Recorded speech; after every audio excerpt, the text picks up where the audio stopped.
Laki-laki perlu perempuan, perempuan perlu laki-laki, itu nafsu. Islam ngatur lewat pintu yang disebut nikah. Maka dalam Islam jangankan orang biasa, kiainya boleh kawin. Bener, saya kalau kiai nggak boleh kawin saya pilih mundur. Saya. Berat, rontok rambut.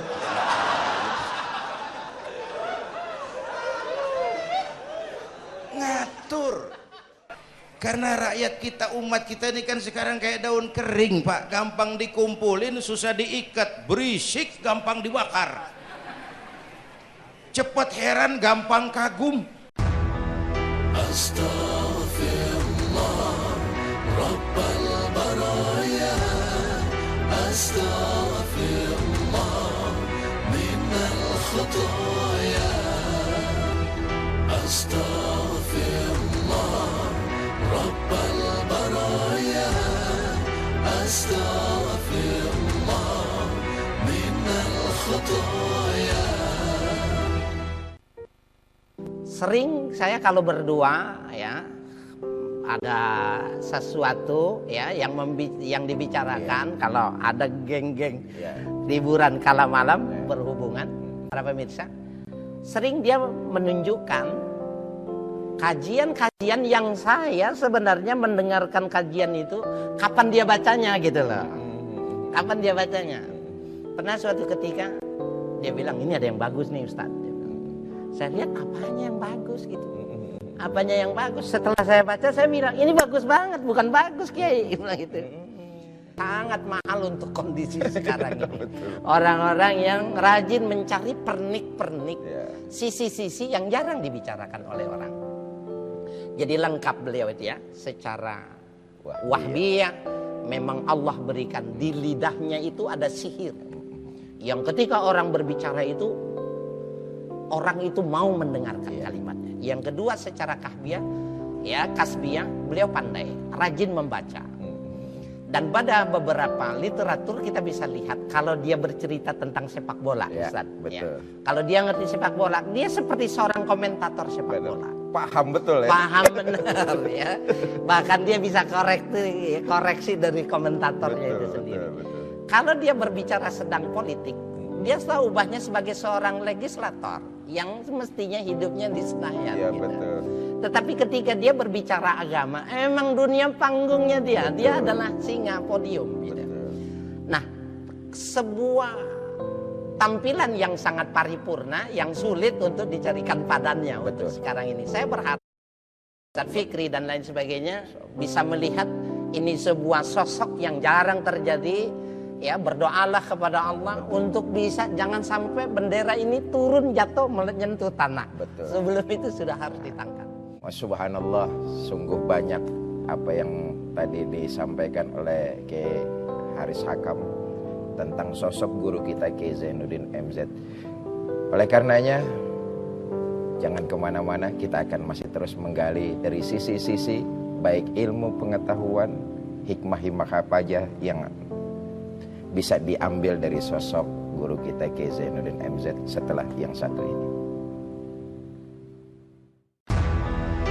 Astaghfirullah Rabbal baraya, astaghfirullah minal khutaya. Assalamualaikum warahmatullahi wabarakatuh.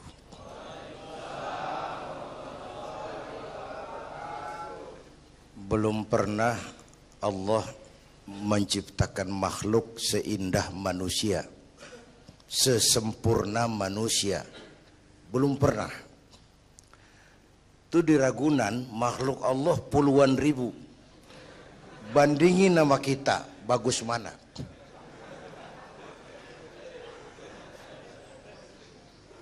Ada makhluk Tuhan tuh yang disebut malaikat. Diciptakan dari cahaya, immaterial, dan karena itu tidak perlu material. Malaikat diberikan akal tapi tidak diberikan nafsu. Kalau malaikat selalu benar, enggak istimewa. Kalau malaikat enggak pernah salah, wajar. Enggak ada yang bikin mereka salah. Material enggak perlu, seksual enggak perlu. sama duit budek, sama perempuan kagak open. Malaikat. Sebaliknya ada makhluk Allah yang namanya binatang, diberikan otak tapi tidak diberikan akal. Mereka hanya diberi nafsu. Sapi kalau dia ngelihat rumput, nggak usah nanya ini rumput halal apa haram, nggak usah. Ayam jago kalau sudah datang syahwatnya, nggak usah nengok ini banyak orang apa enggak, nggak usah. Dan itu wajar binatang. Nah yang ketiga kita manusia, makhluk paling komplek, diberi akal, diberi nafsu. Tiap hari sejak bangun tidur sampai tidur kembali terjadi pergolakan perjuangan antara bisikan akal dan nafsu. Kadang akal menang, kita naik jadi malaikat, cuman potongannya manusia. Kadang nafsu menang, kita turun lebih kayak binatang, bahkan lebih rendah daripada binatang, lebih buas daripada binatang. Buas-buasnya sapi, makanannya cuma rumput. Manusia kalau sudah buas itu aspal, kabel telepon, minumnya solar.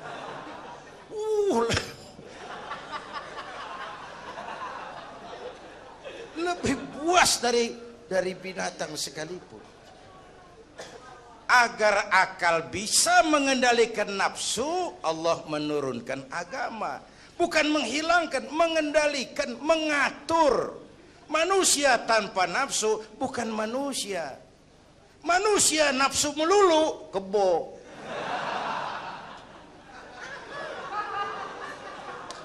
Islam nih, agama nih nggak ngilangin nafsu, ngatur supaya sesuatu pada tempatnya. Jangankan hidup berkehidupan, pakai kopiah saja mesti ada caranya tuh. Ya, ada cara. Ceramah ya gini, dagang miringin dikit, main gaple begini.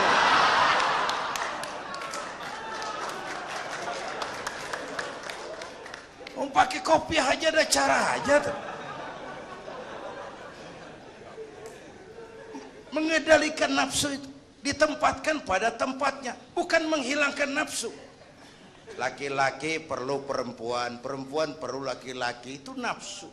Islam ngatur lewat pintu yang disebut nikah. Maka dalam Islam jangankan orang biasa, kiainya boleh kawin. Bener, saya kalau kiai nggak boleh kawin, saya pilih mundur. Saya. Berat, rontok rambut.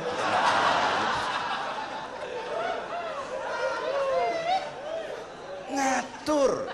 Saudara-saudara hadirin yang saya hormati, jadi ternyata di sini bukan perjalanan terakhir. Bahkan ini harus jadi titik awal ke depan. Menata hari esok yang lebih pasti dan lebih baik. Pertama, jangan pernah terniat kita akan kembali ke sini lagi. Jangan pernah terniat bahwa kita optimis, itu harus. Bahwa kita semua punya salah, itu pasti. Nih, saya nih, Zainuddin nih, kalau mengharap masuk surga pakai amal yang saya kerjakan sendiri, roman-romannya tipis harapan. Bener. Sholat saya berapa banyak saya tahu. Sedekah saya berapa duit saya tahu. Sholat saya berapa banyak saya tahu. Terus saya baca sejarah. Nabi Adam dosanya atu. Makan buah khuldi, Nabi Adam dosanya atu. Dikeluarin dari surga. Kita dosa banyak, pengen masuk. Kan kagak nyambung nih, nggak nyeklek nih. Untung Allah itu bukan Tuhan pendendam. Allah itu ramah dan penuh rahmah. Manusia, dosamu banyak. Coba kau lihat, rahmatku jauh lebih banyak. Manusia, dosamu besar. Lihat ampunanku jauh lebih besar. Kau nangis di hadapanku, aku senyum melihatmu. Kau berjalan menujuku, aku lari menyambutmu. Sini manusia, sini. Itu yang bikin kita optimis. Allah ramah dan penuh rahmah. Tuhan kita bukan Tuhan pendendam. Jangankan kita nih yang ada dalam Dorotan Riyadhus Shalihin itu kan riwayat lama. Ada mbahnya bajingan, tengik lagi.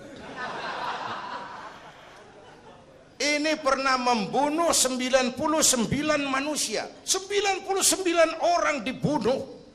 Bayangin. Satu hari datang hidayah. Datang hidayah. Ada keinginan taubat kembali. Berangkat dia.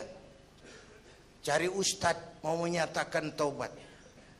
Yang ditemuin ustadz belum tapi mateng. Masih mengkel.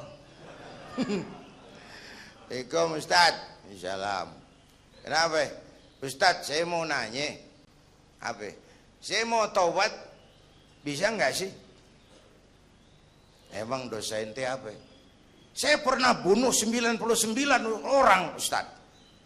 Oh, ente kelewatan amat. 99 mau gedean itu, susah taubatnya. Susah. Enak aja. 99 dibunuh. Kurang ajar ente.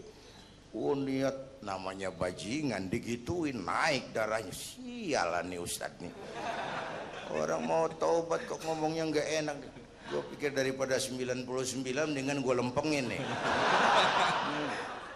Akhlakul karimah itu kriterianya itu langsung dari Allah. Jadi bukan manusia yang menentukan sesuatu itu baik, benar, salah. Itu hak prerogatif Allah. Nah, akhlak ini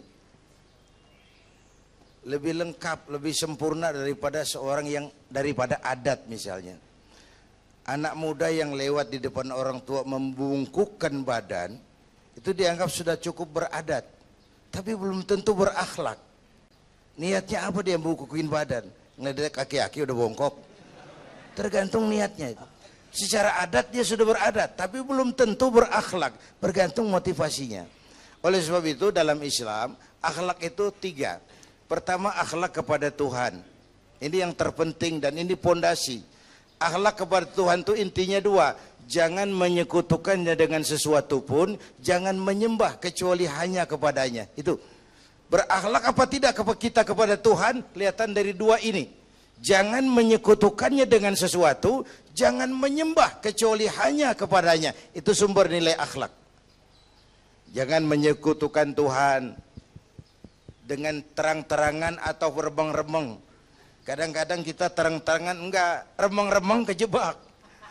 Gue entak pakai cincin ini nih, tuh, cincin dah. Gue entak pakai cincin ini nih. Jangan anak perawan, nenek-nenek lihat gue lemes. Nenek-nenek ya lemes. Nah, jangan menyembah kecuali hanya kepadanya. 1. Yang kedua akhlak kepada sesama. Baik sesama muslim, non-muslim, dan seterusnya. Yang ketiga akhlak kepada lingkungan. Dia sama pohon ini kan kita harus berakhlak. Sama air kita harus berakhlak. Satu saat kampung saya banjir. Saya ngomong sama engkong saya. Kong banjir kong. Kata engkong saya biarin. Bukan salah air. Habis salah lo. Salah kita bagaimana? Lah lo tempat air lo tempatin. Yang punya tempat datang dia kagak ngerti. Ini tempat gua di sini nggak beda lo. Banjir. Artinya apa? Di Jakarta ini kita nggak ngasih tempat buat air. Pantas dong dia ngayap kemana-mana. Astaghfirullah Rabbal baraya. Astaghfirullah minal khataya. Assalamualaikum warahmatullahi wabarakatuh. Waalaikumsalam warahmatullahi wabarakatuh. Para pemirsa, kali ini saya ditemani oleh narasumber Bapak Mokhtar Syarif. Beliau salah seorang teman sepergaulan. Sebab itu kita gali cerita-cerita yang mereka alami, Pak Mokhtar alami ini selama berteman dari remaja sampai dewasa sampai memasuki hari tua dengan guru kita Kiai Zainuddin MZ. Assalamualaikum Pak Muhtar Syarif.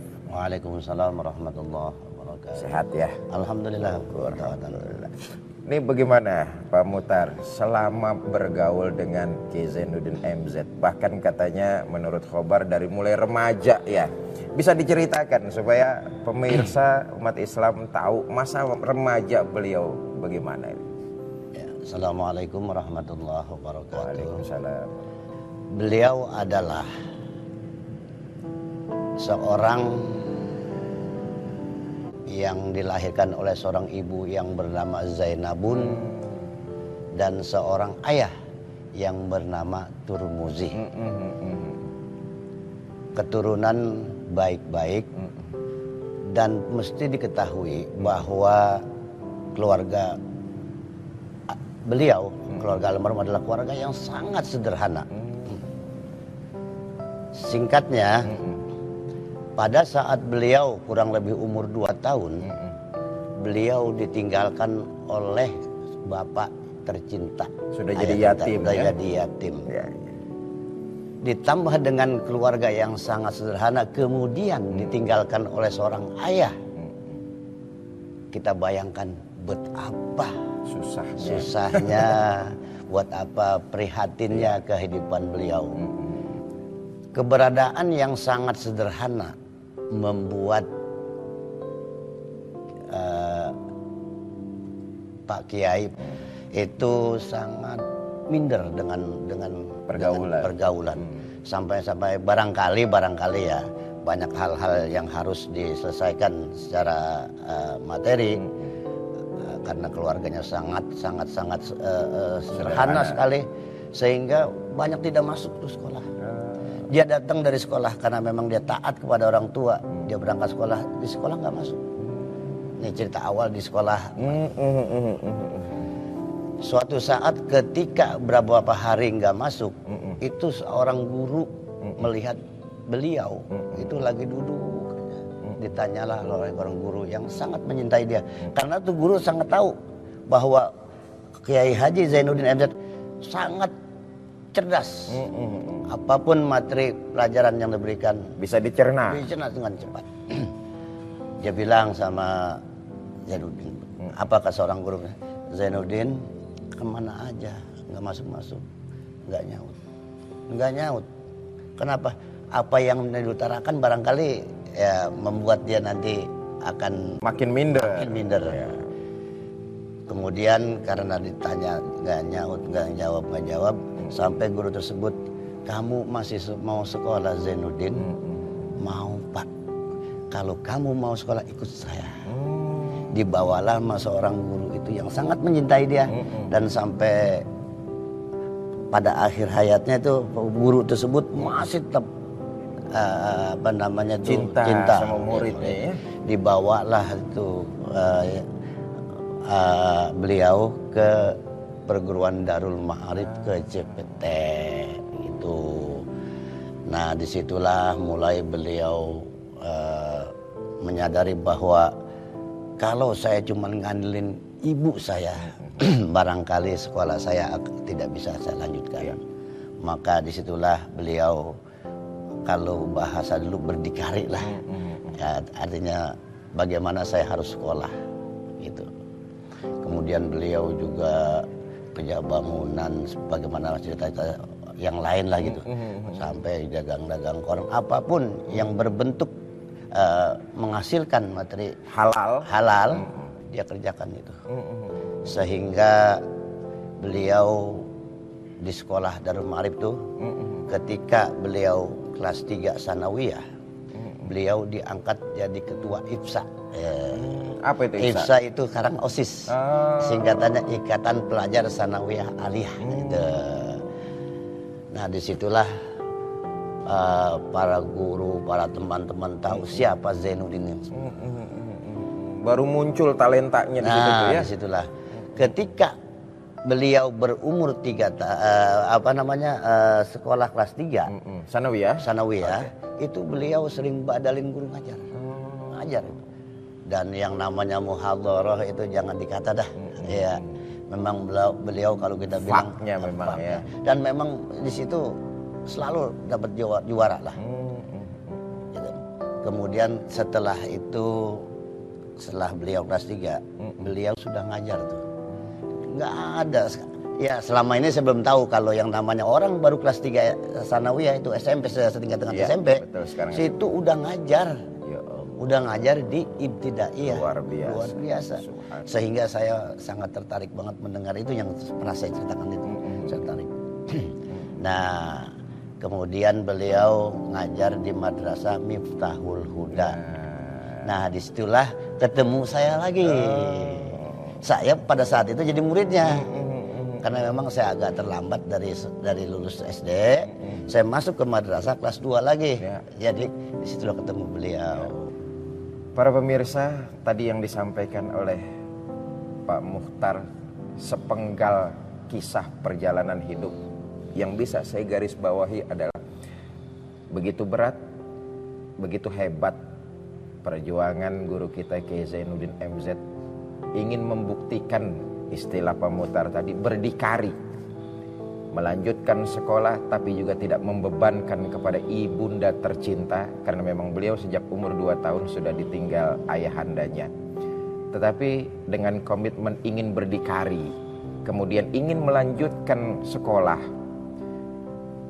beliau bisa sampai kepada yang kita kenal sekarang ini.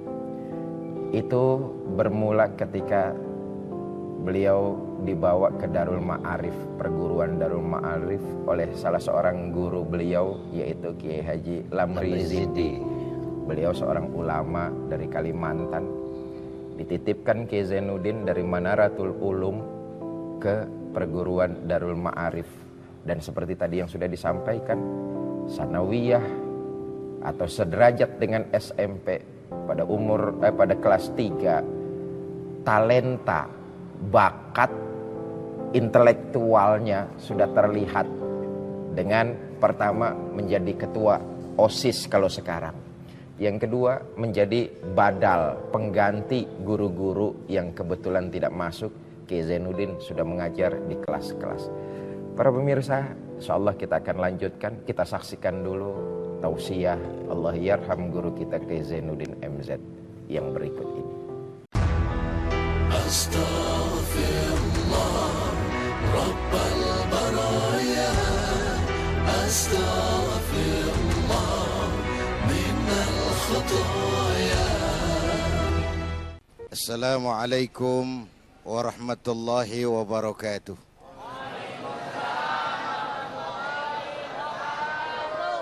Alhamdulillah, salatu wassalamu ala rasulillah, amma ba'du. Para ulama, para asatiz, bapak-bapak dan ibu-ibu yang saya cintai, khususnya pemirsa TV One di seluruh tanah air, juga Ketua Majelis Ulama DKI yang saya hormati.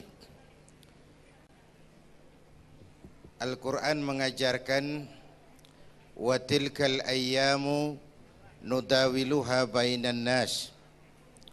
Hari itu kami putar di antara manusia. Tidak ada yang tetap. Segalanya pasti berubah. Sehingga para filosof bilang yang tetap adalah perubahan.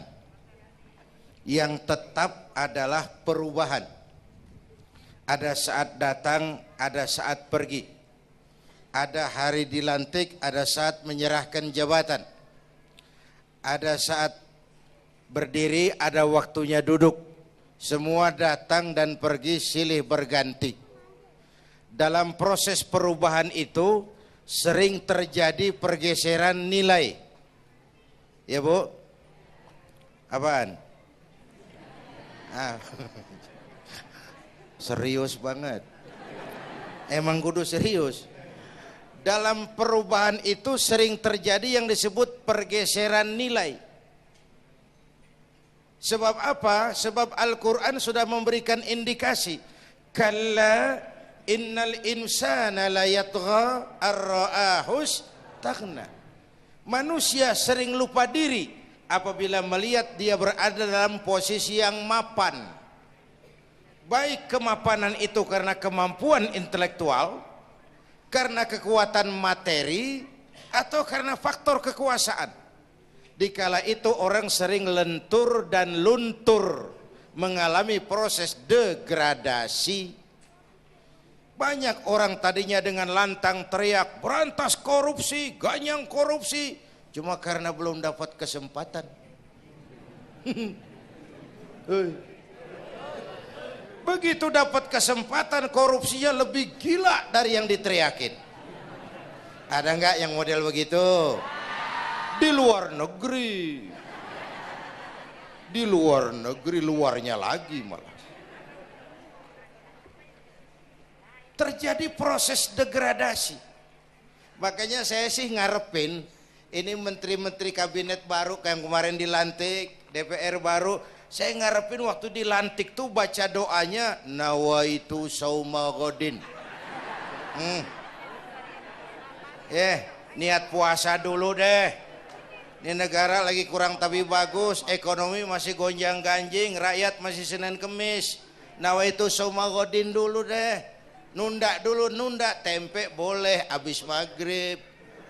Nunda entaran. Tahu boleh abis maghrib. Menteri mau naik mobil mewah boleh, ntar kalau ekonomi udah mendingan, rakyat napasnya udah pada lega. Nawaitu saum, ini malah dilantik malah Allahumma lakasumtu. Doa buka puasa yang dibaca habis rakus semua jadi.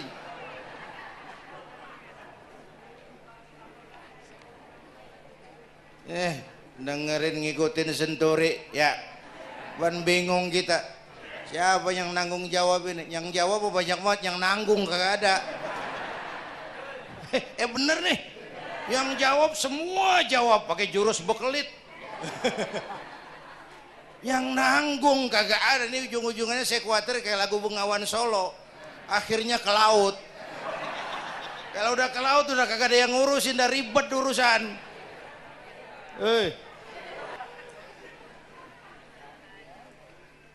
Kita ini sekarang banyak yang merasa pinter tapi tidak pinter merasa.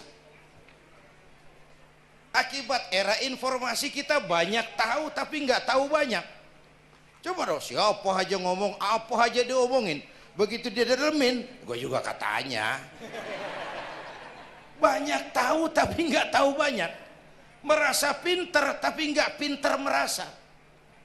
Orang tuh kalau merasa pinter yang timbul keangkuhan. Tapi kalau pinter merasa yang timbul kebijakan. Ayolah, nah itu sama godin sebentar kok, nunggu maghrib deh. Kalau ekonomi udah beres, rakyat hidupnya udah rada mapan, itu menteri mau pakai mobil buahnya mewah, masa bodo amat. Ya, lo menteri-menteri di Inggris harga mobil dinasnya 200 jutaan. Padahal Inggris yang bikin Rolls Royce, Inggris bikin mobil Bentley, Inggris bikin mobil Aston Martin. Aston Martin. Itu merek parfum apa mobil pakai? Merek parfum apa mobil? Merek mobil bang. Itu Aston Martin yang dipakai James Bond itu. Oh iya. Punya pakai? Gue juga katanya.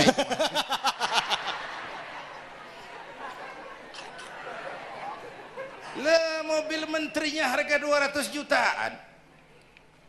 Menteri-menteri Malaysia pakai mobil Proton Saga, produknya sendiri. Kita 1,3 miliar. Ada. Mudah-mudahan mobil dinas baru ini bisa meningkatkan kinerja saya, kata seorang menteri. Dodol. Apa hubungannya mobil mewah sama kinerja? Apa hubungannya mobil mewah sama kinerja? Kalau memang mental bajai, biar naik Mercy juga selanang-selanang nggak karu-karuan. Mental. Dan ini saya mau bicara, kita perlu stabilitas temperatur batin atas terjadinya perubahan yang membawa pergeseran nilai. Kita harus kayak ikan di laut. Ibu tahu ikan di laut? Tahu? Itu katanya ikan di laut udah Kristen semua. Sebab yang paling gedenya paus.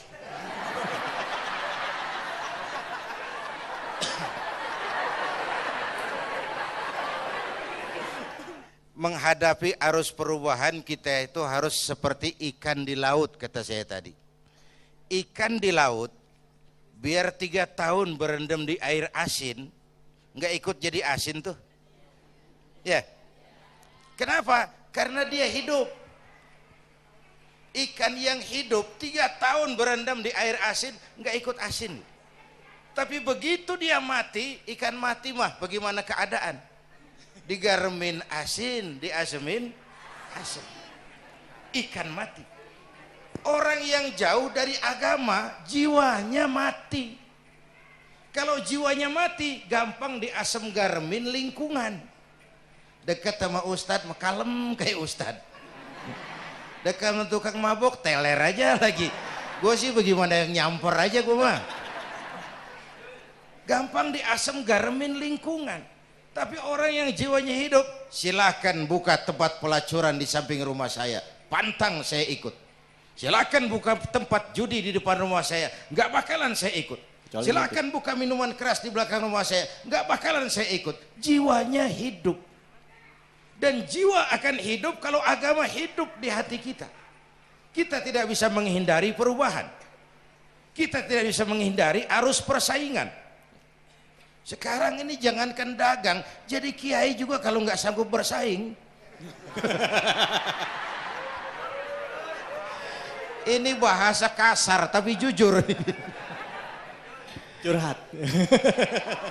Karena sekarang orang hidup di zaman banyak pilihan. Pergeseran nilai pastilah terjadi. Dulu tahun 60-an Betawi nih sebelum listrik masuk desa, asal sore habis maghrib kita jalan masuk kampung berasa banyak Islam tuh. Berumah sono anak muda lagi pada baca Yasin. Belah sono yang sono lagi latihan barzanji. Belah sono ibu-ibu mengempet ngapalin sifat 20. Dulu tuh masih rumah gelap belum ada listrik. Ya. Anak muda lagi belajar huruf Al-Qur'an. Alif dasa alif bawa alif dapan o a e o. Mim dah semak tada lapan talam depan lo mata lo. Berasa. Nah, begitu masuk listrik rumah pada terang terjadi pergeseran nilai. Apa yang kita lihat? Televisi main gede-gedean. Ya. Ya. Ngaku lu ngaku. Suara Al-Quran sepi. Jangankan yang baca barzanji, yang apal sifat 20, yang baca Quran pun sepi. Ini pergeseran nilai. Dulu sosial kontrol tajam Pak, orang peduli sama lingkungan. Dulu, sekarang lu gue. Ya. Ya. Dulu kalau ada anak gadis hamil di luar nikah, aib, malu selebar kampung. Sekarang makanan hari-hari. Benar-benar nih. Ibu-ibu lebih menghargai selingkuh daripada poligami. Ayo ngaku. Yang bapaknya senyumnya lebar banget nih Pak. Yang bapak. Terjadi pergeseran nilai. Nah, kita ingin pergeseran nilai itu yang positif, bukan yang negatif. Nah, supaya bisa kita harus punya filter. Ini kan abad entertain Pak. Orang pandai membangun pencitraan sekarang ini. Karena rakyat kita, umat kita ini kan sekarang kayak daun kering Pak. Gampang dikumpulin, susah diikat. Berisik, gampang dibakar. Cepat heran, gampang kagum. Masyarakat mall. Nih ibu-ibu nih, coba asal ada mall baru, rame-rame aja berangkat. Belah sono buka, rame-rame dia ke sono. Kagak belanja. Numpang heran doang. Ke sono heran, kemari kagum. Ini dimanfaatkan oleh ahli entertain. Pandai membungkus, membangun opini, membangun pencitraan. Maka kita harus punya filter. Menghadapi arus perubahan, harus punya stabilitas temperatur batin. Apa konsepsi dasarnya? Agama, Bu. Kekuasaan kalau jatuh ke tangan orang beriman, aman. Ilmu kalau jatuh ke tangan orang beriman, manfaat. Harta kalau jatuh ke tangan orang beriman, manfaat. Rahmatan lil Tapi kekuasaan jatuh di tangan orang yang jauh dari iman. Fir'aun kan dulunya cuman raja bang, cuman kelamaan jadi raja, nggak ada yang nandingin, akhirnya lupa daratan, ngaku jadi Tuhan. Ana rabbukumul a'la, aku Tuhanmu yang paling tinggi katanya. Dihadapi oleh Musa, dulu mah adu sihir, sekarang pan adu konsep. Itu cuman beda versi aja. Dulu adu sihir, sekarang adu visi dan misi. Polanya sama, begitu orang tuh dikenal dari visi dan misinya. Akhirnya Fir'aun mengangkat diri jadi Tuhan, ditenggelamkan di Laut Merah. Begitu udah cengap-cengap napas sampai tenggorokan, baru amantu bi Rabbi Musa wa Harun. Aduh, kalau begini saya juga percaya sama Tuhannya Musa. Udah mau mati. Walaikal maut, gemes banget, dikedukin lumpur, dijebulin, mampus loh. Kemarin kemana udah gini hari baru beriman. Kekayaan kalau jatuh di tangan orang yang jauh dari iman, yang muncul korun, lupa diri, lupa daratan, masuk dalam kategori kalla innal insana la yatgha ar-ra'ahu istaghna. Maka dalam pada itu kita bersyukur Majelis Ulama memberikan fatwa yang berkenaan dengan perubahan-perubahan yang terjadi di tengah-tengah kita, supaya kita ini punya pagar, supaya kita punya benteng, ada yang kita pegang. Dan yang memberikan fatwa juga Majelis Ulama, bukan seorang tuh, majelis. Lalu terdiri dari berbagai macam proses pertimbangan. Enggak sembari ngelamun di bawah pohon jambu tuh nyusun fatwa tuh. Saya perlu sampaikan ini sebab orang kan harus hati-hati. Memang ada hadis, barang siapa yang berijtihad, lalu ijtihadnya benar, dapat 2 pahala. Kalau ijtihadnya salah, dia dapat 1 pahala. Manijtahada, man di sini bukan lil itlaq, bukan siapa saja. Barang siapa lalu siapa saja, nggak beres urusan. Barang siapa yang memenuhi persyaratan untuk berijtihad, lalu dia berijtihad, itu yang kalau salah dapat 2, kalau salah dapat 1, kalau benar dapat 2. Jadi manijtama'a fihi syurutul ijtihad. Bukan man lil itlaq, lalu siapa saja boleh berijtihad. Lalu lahir fatwa yang aneh-aneh.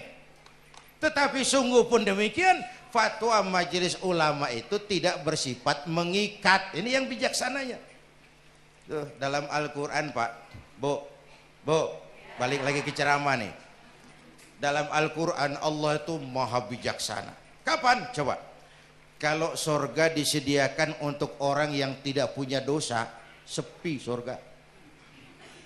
Ya. Nih, ayo jujur nih. Ada nggak yang kagak punya dosa di sini? Nggak ada. Untung Allah bilang apa? Wa amma man sakulat mawazinuhu fahuwa fi 'isyatir radiyah. Orang yang timbangan kebaikannya lebih berat dari timbangan kesalahannya. Bukan nggak punya salah. Orang yang timbangan kebajikannya lebih berat dari dosanya. Bukan nggak punya dosa. Ya. Tapi lebih berat, kan itu yang kita harapin. Ada dosa, ada salah, iya. Tapi timbangan kebaikan lebih berat daripada timbangan kesalahan. Astaghfirullah Rabbal baraya, astaghfirullah minal khataya.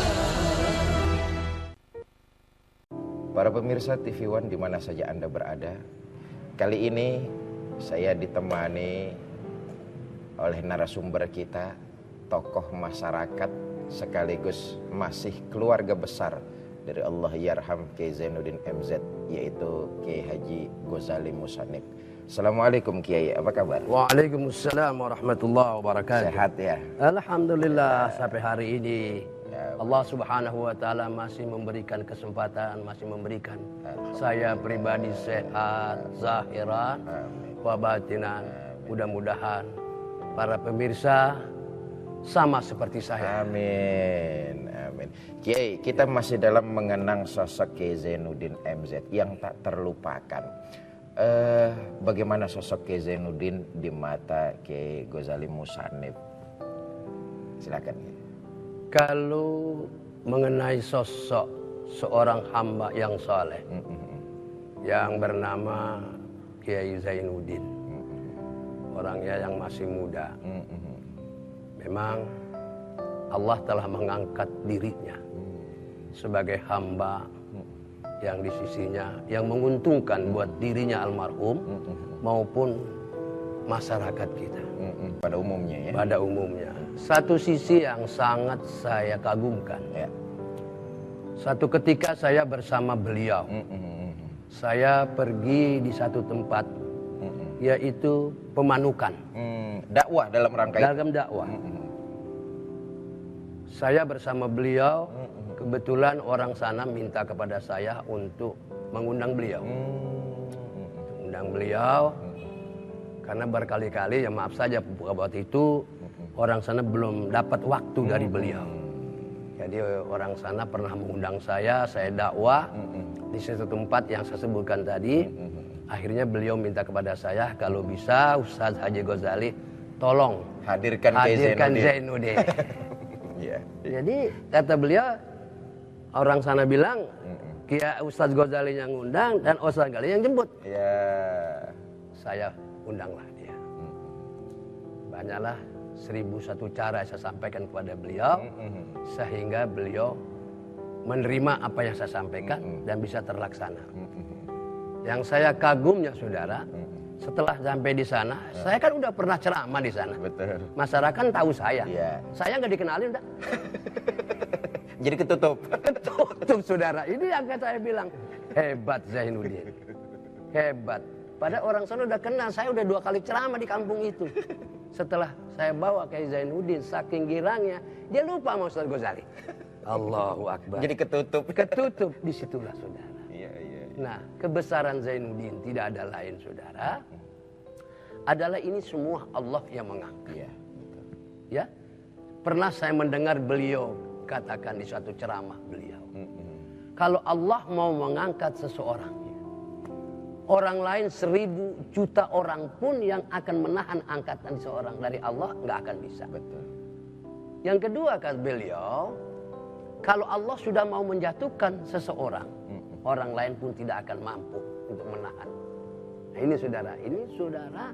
Jadi Zainuddin ini adalah seorang ulama yang muda, ya, yang hebat sampai sekarang ini. Kalau saya membandingkan se-Indonesia saudara, cara bicaranya, cara mengatur kalimat-kalimat di dalam ceramahnya, kayaknya belum ketemu. Dan Kiai Zainuddin ini pun tidak di dalam bicaranya ini yang sehingga menyinggung seseorang. Nah, ini saudara. Itu susah itu. Waduh, bukan susah lagi. Sementara ini kan kita lihat barang para dai kalau ngomong kan bles antam kromo. Tapi itulah satu yang dimiliki oleh Kiai Zainuddin, akhlak. Ya. Jadi pantas sekali Zainuddin disebut kata sejuta umat. Itu sementara yang kami ketahui. Dan di samping itu pula Zainuddin ini artinya tidak membedakan di dalam pergaulan, persahabatan, kenal maupun tidak kenal. Iya, musuh atau kawan, tapi tetap dia hormati dan dia sayangi, dia muliakan dan tidak pernah saya mendengar sehingga dia menusuk hati seorang. Sementara itulah yang saya tahu, mungkin masih ada lagi. Masya Allah. Tadi Kiai Ghazali sudah mengatakan bahwa semuanya berasal dari Allah. Sesuai dengan apa yang dijanjikan oleh Allah dalam Quran, Kiai Zainuddin mengamalkan betul itu.